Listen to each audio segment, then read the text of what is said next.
Threats to our children have always existed, only the forms seem to change. That's the issue with heroin.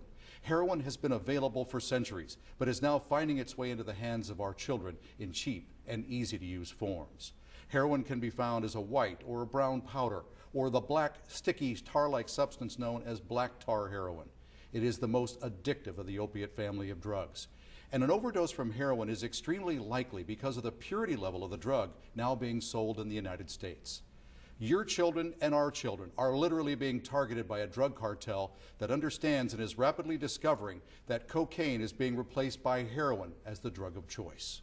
Your choice is to be aware and to understand that preventing your child from starting this drug in the first place is the best way to avoid the misery being experienced by an increasing number of families in our region. We start with the story of one such family.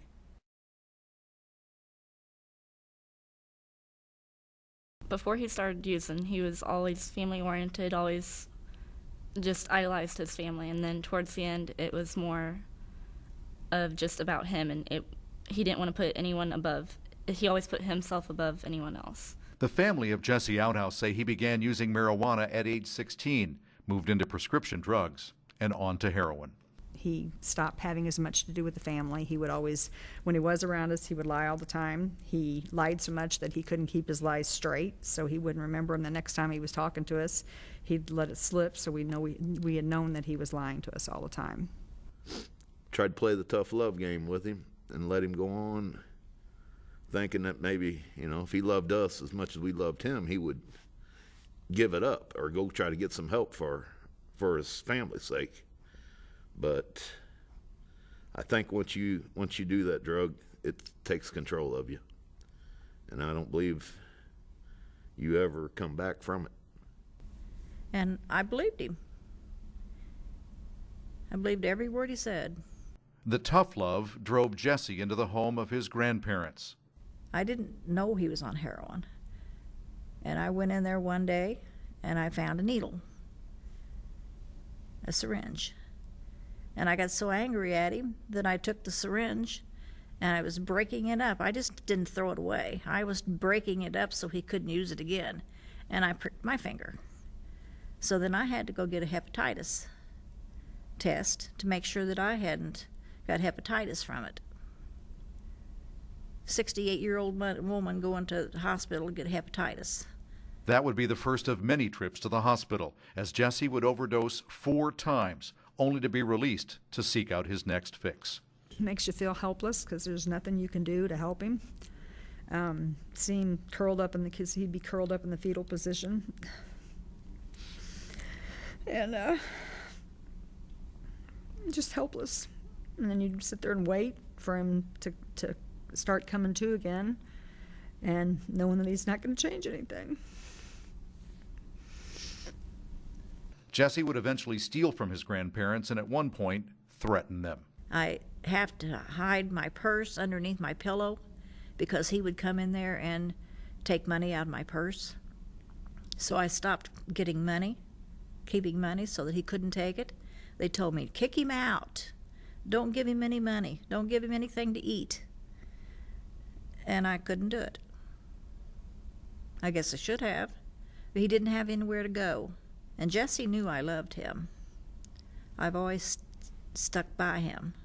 But what I did was I helped him kill himself. That's exactly what I did. His grandmother discovered Jesse's body after a fatal overdose June 13th, 2011. He was 29 years old. It was hard because you feel guilty, and then you go to revenge, and then sometimes I hated him because of what he was doing or what he had did. I didn't believe it at first. I was in denial. And I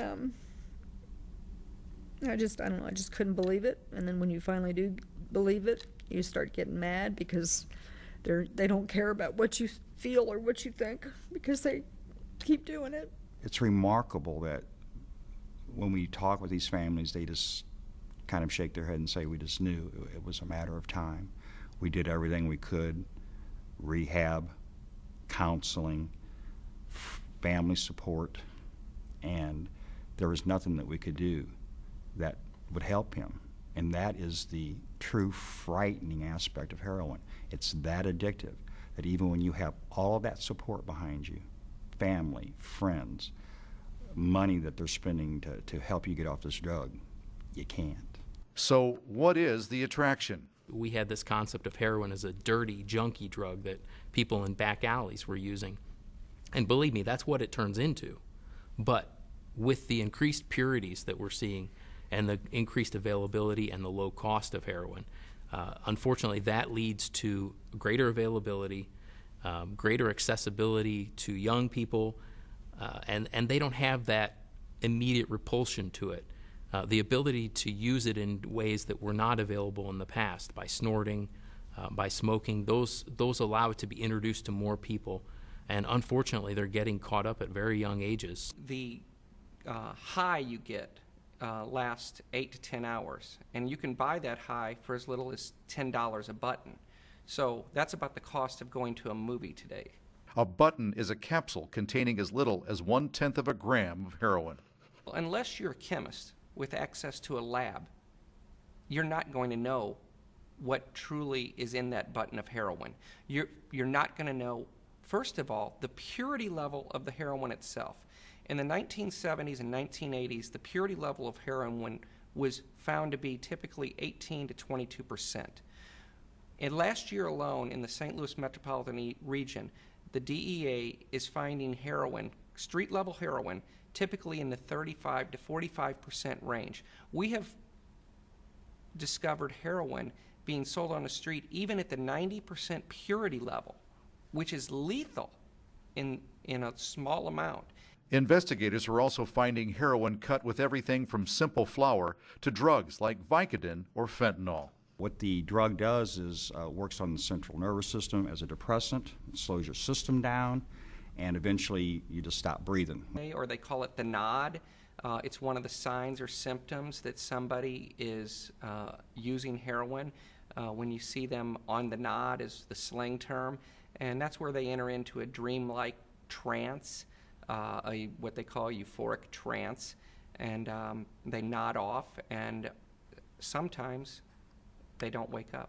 So you're going to be very lethargic, non-caring, no ambition, very slow in your speech, and just no outward cares about what's going on with you, your life, your family. Watch for signs and symptoms like pinpoint pupils, apathy. If your child starts not taking care of their hygiene, if they're sleeping all the time, more than an ordinary teenager would sleep, then get more deeply involved in your child's life and find out what's going on. We've had 2 cases where it was a first-time user that died.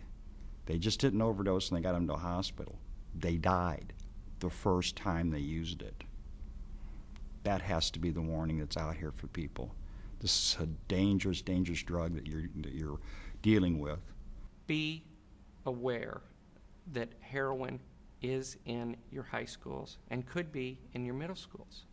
We are finding it in almost every school. And if you don't believe it's in your high school or middle school, you're in denial and you need to wake up. If you don't believe that your high school kid doesn't have access to heroin or other controlled substances, you're wrong. They do.